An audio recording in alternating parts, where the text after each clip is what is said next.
You ever look someone in the eyes, someone you love, someone you trust with every piece of your soul, and realize they've been lying to you the whole time? Yeah. That was me. I didn't scream. I didn't cry. I didn't even confront them. I waited. I planned. And then I ruined their lives at our family dinner, with everyone watching. If you've ever been betrayed by someone you thought would never hurt you, if you've ever fantasized about the perfect revenge, hit that like button, subscribe, and get ready for one of the most cold, calculated, and satisfying revenge stories you'll ever hear. I always thought betrayal would come with warning signs. That I'd feel it, like some gut instinct would kick in and tell me something was wrong. But I was blind. Stupidly, hopelessly blind. My name's Alyssa. I was 26 when this all went down. I was in a 3-year relationship with a guy named Nick. Tall, charming, charismatic. Everyone loved him, including, apparently, my sister. Samantha. She's my older sister. 2 years ahead of me. Growing up, she was always the star. Homecoming queen, valedictorian, daddy's favorite. I didn't mind. I stayed in my lane. I carved out my own space. And I trusted her. That's what makes all of this hurt so much more. Nick and I met at a bookstore. Cliché, right?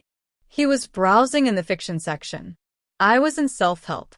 He smiled, made a sarcastic comment about people who read romance novels, and the rest was history. For 3 years, I thought I had something real. He met my family. My dad shook his hand and told me, "That's a good one. Don't let him go." My mom practically treated him like her own son. And Sam? She was sweet. Supportive.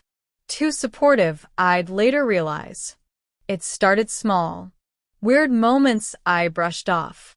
Like how Nick would suddenly get text messages during family dinners and excuse himself. Or how Samantha once laughed a little too hard at one of his dumb jokes. But the real shift came one night, around 2 months before everything blew up. I was using Nick's laptop while mine was updating. Nothing sketchy. Just watching Netflix. Until a message popped up in the corner. "I missed last weekend. Same time Friday." It was from a contact named S. And it wasn't me. My stomach dropped. I froze. Hands sweating, heart pounding. I clicked the message thread. And there it was. Flirty messages. Late-night meetups. Mentions of a hotel. And then, photos. My sister. In his shirt. In his bed. Have you ever had your entire reality break in under 30 seconds? I couldn't breathe. I felt like my chest was caving in. I closed the laptop. Sat there in silence. And that's when something shifted in me. Not rage. Not sobbing grief. Just a quiet, cold clarity. If they wanted to betray me in the dark, I'd drag them both into the light. I didn't confront them. I acted normal, smiled, played dumb, and I started collecting evidence. Screenshots, emails, photos, even a voice memo of them talking while they thought no one was listening. Over the next few weeks, I stitched together a bulletproof case. And then I set the trap. It was my dad's birthday.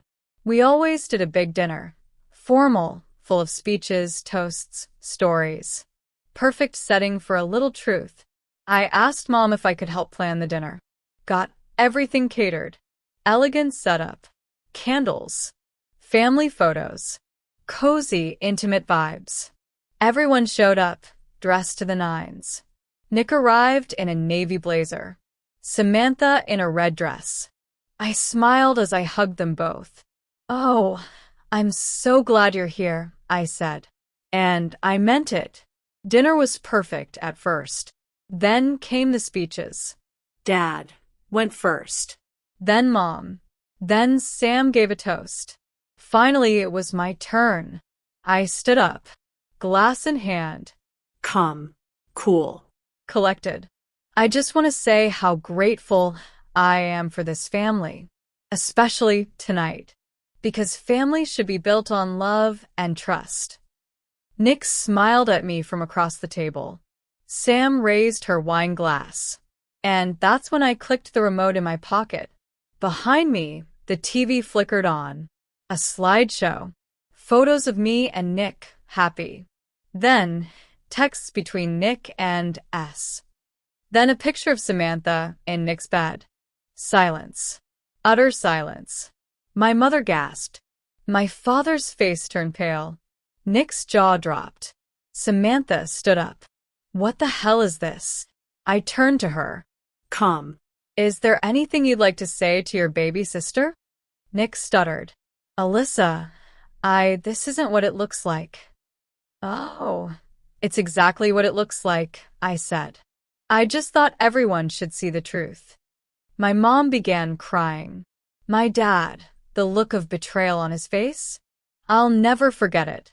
He stood up, pointed at Nick, and said, Get the hell out of my house. Then to Sam. You, too. You don't betray your own blood.